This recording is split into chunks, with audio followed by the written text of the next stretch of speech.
Bismillahirrahmanirrahim. Assalamualaikum warahmatullahi wabarakatuh.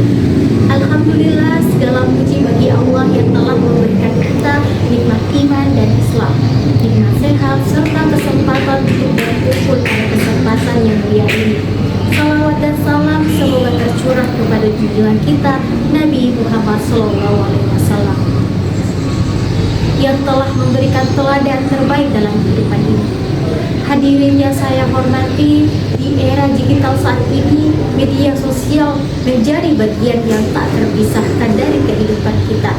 Mulai dari platform berbagi informasi, hiburan, hingga media komunikasi, hampir setiap individu menggunakan media sosial dan berbagai bentuk dan tujuan.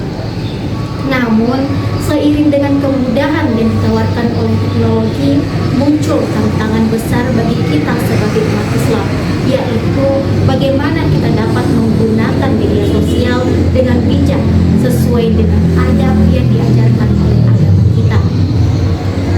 Media sosial jika digunakan dengan cara yang baik dapat membawa manfaat besar. Namun, jika disalahgunakan dapat menimbulkan berbagai dampak negatif seperti penyebaran kebohongan, fitnah, hingga perpecahan di antara umat. Oleh karena itu, dalam kesempatan ini saya akan berbicara mengenai adab bermedia sosial dalam perspektif Islam dan bagaimana kita dapat mencontohkan perilaku yang baik dalam dunia maya sesuai dengan ajaran Al-Quran dan Sunnah Rasulullah SAW. Pertama, kita harus selalu mengingat bahwa setiap kata dan tindakan kita di dunia akan dimintai pertanggungjawaban di hadapan Allah Subhanahu wa Ta'ala.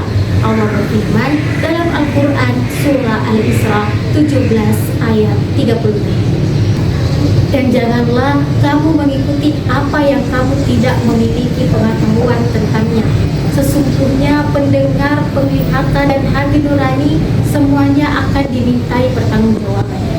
Ayat ini mengingatkan kita untuk berhati-hati dalam berbicara dan menyebarkan informasi, baik itu dalam dunia nyata maupun dunia maya.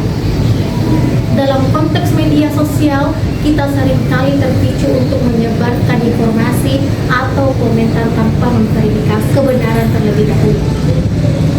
Padahal, jika informasi tersebut salah, kita bisa menanggung dosa penyebaran kebohongan atau fitnah. Oleh karena itu, penting bagi kita untuk selalu memastikan kebenaran setiap informasi sebelum menyebarkan. Kedua, Islam mengajarkan kita untuk menjaga lisan kita baik secara langsung maupun dalam bentuk tulisan. Dalam dunia media sosial seringkali kita merasa lebih mengungkapkan pendapat, kritik, atau bahkan kemarahan. Namun Allah mengingatkan kita dalam surah Al-Hujurat 49 ayat 11 yang berbunyi, "Hai orang-orang yang beriman, janganlah suatu kaum mengolok-olok kaum yang lain, karena boleh jadi mereka yang diolok-olok itu lebih baik dari mereka yang mengolok-olok." Pertanyaan ini memberikan petunjuk kepada kita untuk selalu menyiapkan kata-kata kita agar kita tidak merendahkan atau menghina orang lain, baik secara langsung maupun media sosial.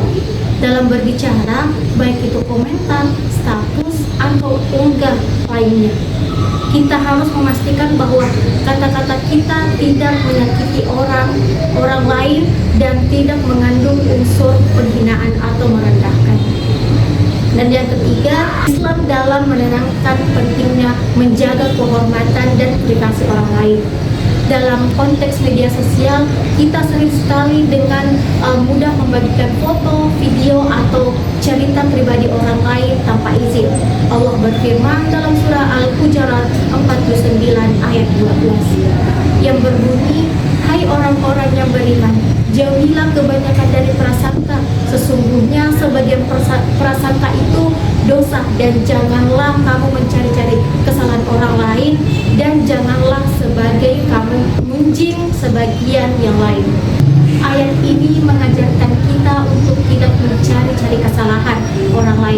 apalagi menyebarluaskan, mengungkapkan aib atau rahasia orang lain di media sosial merupakan tindakan yang sangat dilarang dalam Islam. Kita harus selalu ingat untuk menghormati privasi orang lain dan menjaga agar setiap unggahan kita tidak menyinggung atau merugikan orang lain. Dan yang keempat, kita juga diajarkan untuk selalu bersikap sabar dan menghindari sifat emosional dalam bermedia sosial. Seringkali kita terprovokasi oleh perbedaan pendapat atau perdebatan yang terjadi di media sosial. Namun Allah berfirman dalam surah Al-Fussilat 41 ayat 34 yang berbunyi, dan tidaklah sama kebaikan dan keburukan, tolaklah keburukan itu dengan cara yang lebih baik. Maka tiba-tiba orang yang antara kamu dan dia ada permusuhan seolah-olah menjadi teman yang sangat setia. Ayat ini mengajarkan kita untuk membalas keburukan dengan kebaikan. Dalam dunia maya, kita harus bisa menahan diri dan tidak terbawa emosi. Meskipun kita merasa dirugikan atau diserang, dengan bersikap sabar dan bijak, kita dapat meredakan konflik dan menjaga hubungan baik dengan orang lain. Kelima, atau yang terakhir, Islam mengajarkan kita untuk selalu mendekatkan diri kepada Allah dan menjadikan setiap kegiatan kita sebagai amal ibadah. Dalam bermedia sosial, kita dapat menggunakan platform untuk menyebarkan kebaikan, seperti menyebarkan ilmu nasihat atau informasi yang bermanfaat.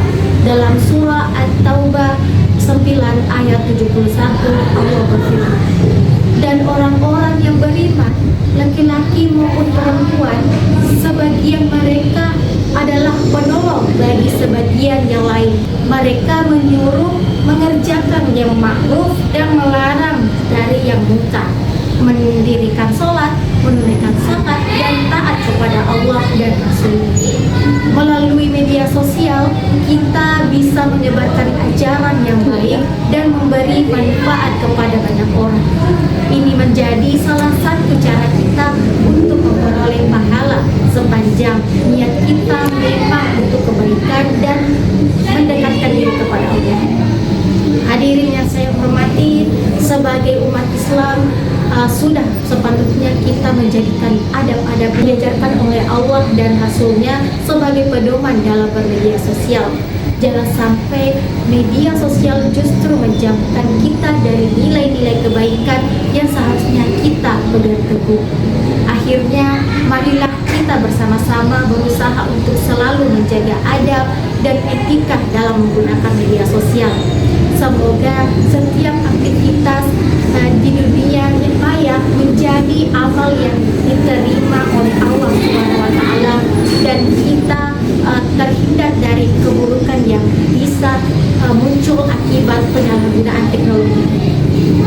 Terima kasih atas perhatian dan waktu yang diberikan. Semoga apa yang saya sampaikan dapat bermanfaat bagi kita semua. Wassalamualaikum warahmatullahi wabarakatuh.